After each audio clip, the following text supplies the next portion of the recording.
Welcome to Cinemophile, where we bring you the best in independent, documentary, and foreign films, and we talk to the people who made them.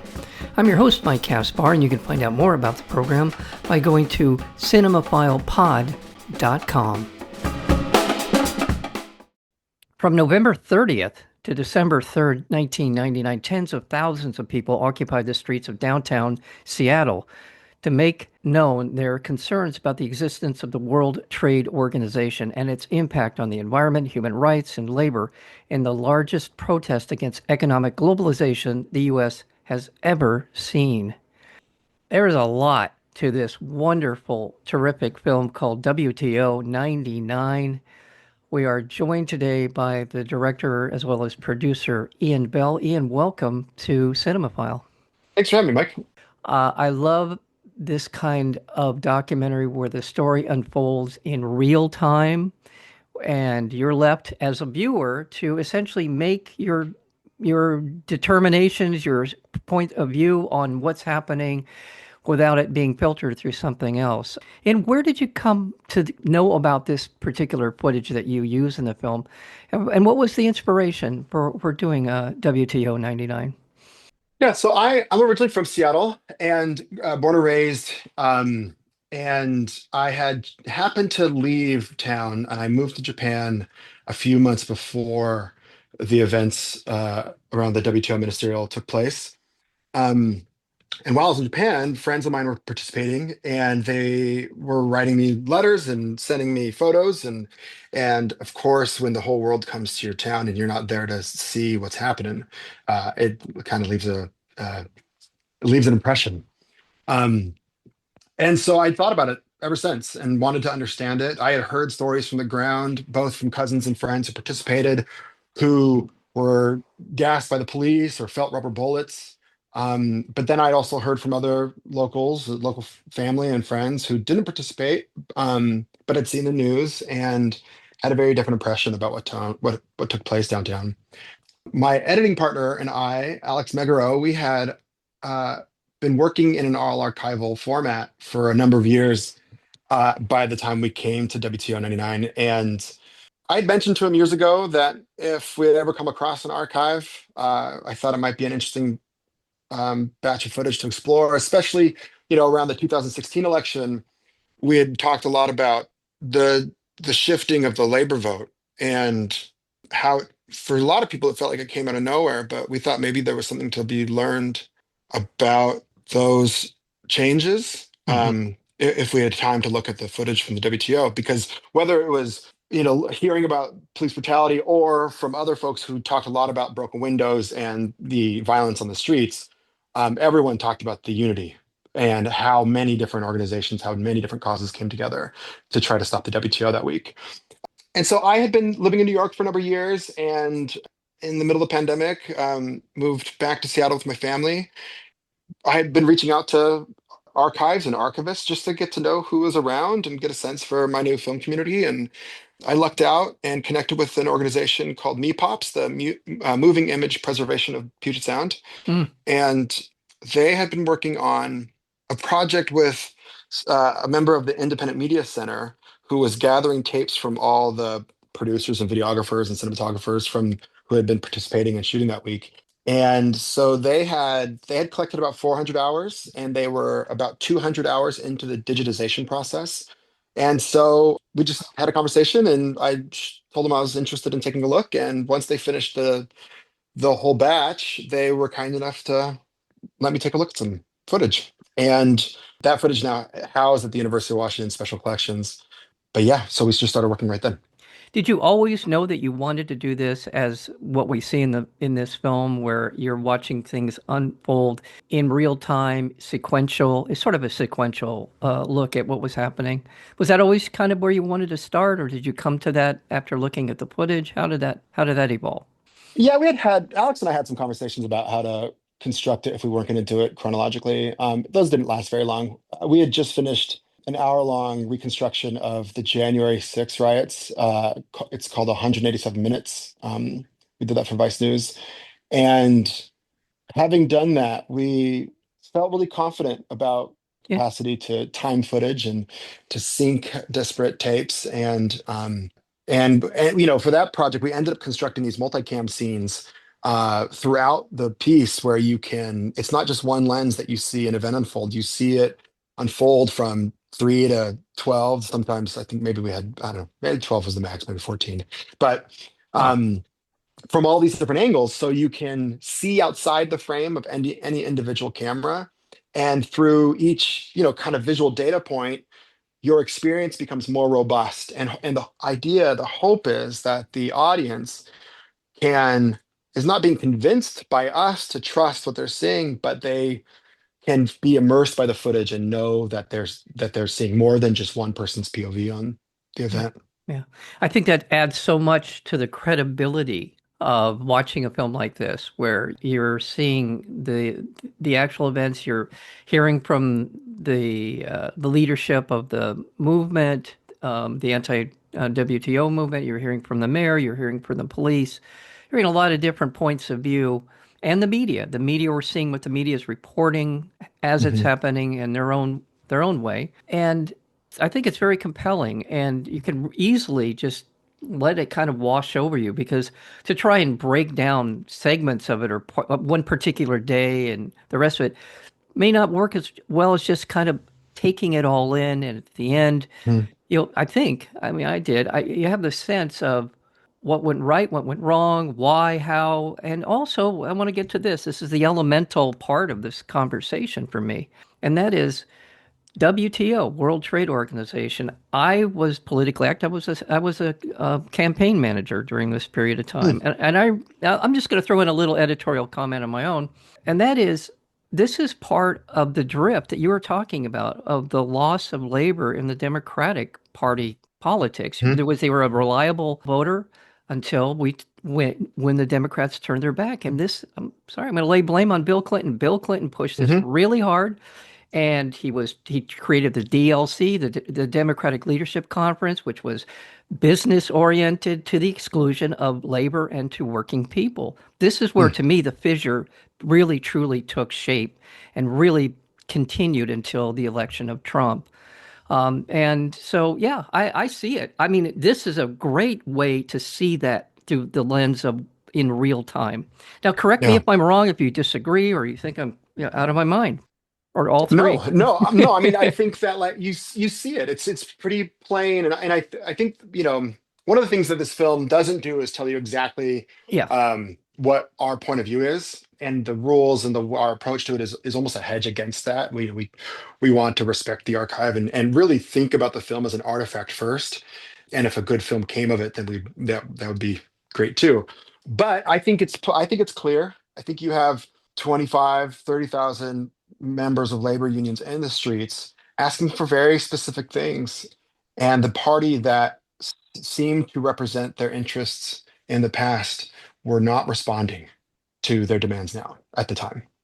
very real, very Yeah, real needs that were not being met. Absolutely. And before WTO came to our shores and in this way, there had been a drift throughout the world. This was just sort of a culmination of what had been happening around the world, and that's right. with the complicity of American politicians as well. So Yeah, and NAFTA was a really clear sign, a really cool, uh, a precursor to this. Jello Biafra says at the beginning of the film, I think really succinctly about how we can better see what was happening in the streets then, and maybe have it, maybe I think for some people or a lot of people, it might be informative to our current politics.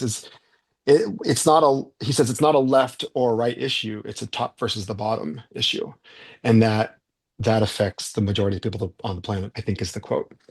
And it's showing this film and to as many audiences we have so far. One thing that comes up often in the post-screening conversations is, especially from younger people, is the amazement of how so many different groups worked together for a common cause.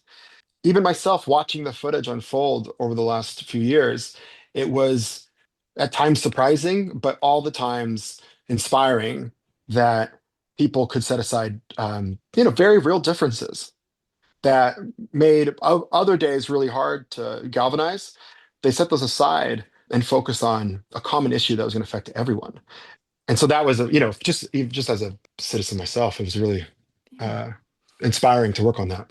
Yeah, and I was thinking as I'm watching the film, we have seen these movements come up, and I'm going back to Occupy as a movement that was sort of leaderless, sort of a just a kind of an ad hoc attempt to once again hold corporate power to account. This is a theme since WTO. This has been a theme that has become very consistent in terms of the critique of society, where we are as far as climate is concerned. There's so many other issues that are tied up in this particular kind of agreement and that are still resonating very strongly with people. And that's another thing I thought, every once in a while you just kind of throw your hands up and say, well, we're never going to get anywhere. A lot of people get that level of frustration, but then it doesn't take that long or that far back for you to understand, if you go back, that people have stood up. Has it always been Yeah. effective? No. But that's not the point is to raise your hand. And this is a great example of that. Yeah, and there's a quote in there's a moment at the end of day one when a local reporter comes across Tom Hayden, who had was a state senator in California and a member of the Chicago Seven. He mentions a goal of power that he had learned once he got into office, and that was to convince the people that protest isn't effective. And I think that's an interesting takeaway because the events themselves are not widely remembered. I know that every anniversary or so, the media will reflect back on it. There's a lot of people who don't know this took place, and many more who know it took place but don't have a good sense for it. And so, but it did have consequences. There was an impact, and so it's good to remember that protest does have an impact. Yeah. I just want to remind our listeners that we are speaking with the director of a terrific documentary film called WTO 99, and we're speaking with Ian Bell. He's also the producer, a great producer lineup of people as well. Worked on this film. You mentioned Alex Magaro. Wait, Megaro, yeah. Magaro. Yeah, absolutely. And also, oh, I Lord just, Tatham is yeah, our main producer. yeah. She's the captain of the ship. And this again does a great job. Let's talk a little bit more about sort of there was NAFTA and then it was WTO. What has happened in this realm since? Where should we be directing our attention in terms of understanding the world of trade? With Trump, we're now seeing the imposition of tariffs as a sort of a weaponized version of all of our trade policy. Where are we in terms of are we redefining what trade means on an international stage, or how? There might be someone better suited to Yeah, well, just explain the status of world trade. yeah. But it is interesting that like we finished this film. We were focused on the core 4 days, and when we finished it, we kind of like pulled our head out of the footage and looked around. We wanted to have us. We need to figure out how to finish this film so that even though we're focused on these 4 days 26 years ago, people don't just feel like they need to that like the message is to go protest the WTO because the WTO doesn't have the power it once had. It currently doesn't have enough a functioning appellate court. So Yeah. when countries do have trade disputes, they just need. My understanding is they just need to appeal the decision, and then that appeal gets lost in time because the judges don't have a quorum. And so in that way, it's pretty powerless.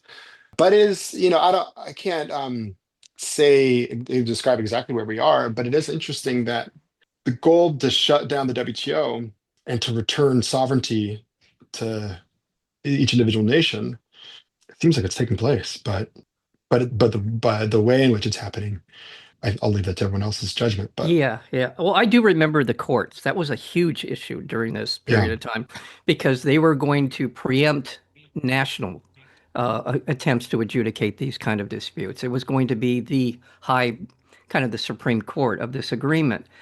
And yeah, and I think now with the war in Ukraine and the kind of our battle with China, I think a lot of this stuff feels like it's sort of broken down into more regional kind of battles over who's going to be predominant, whether it'll be the Chinese or the Americans or whatever. It seems like there isn't sort of a cohesive, I don't know of any group that you can point to. Maybe there's semblance of the WTO, but it doesn't feel like they're having anywhere near the kind of impact or the kind of power to adjudicate these disputes. It's especially when the United States decides it's going to do whatever it wants to do. I think that kind of blows all this Yeah, stuff up anyway. So. yeah, for sure. So what kind of reaction are you getting to the film since you've been winning awards at multiple film festivals?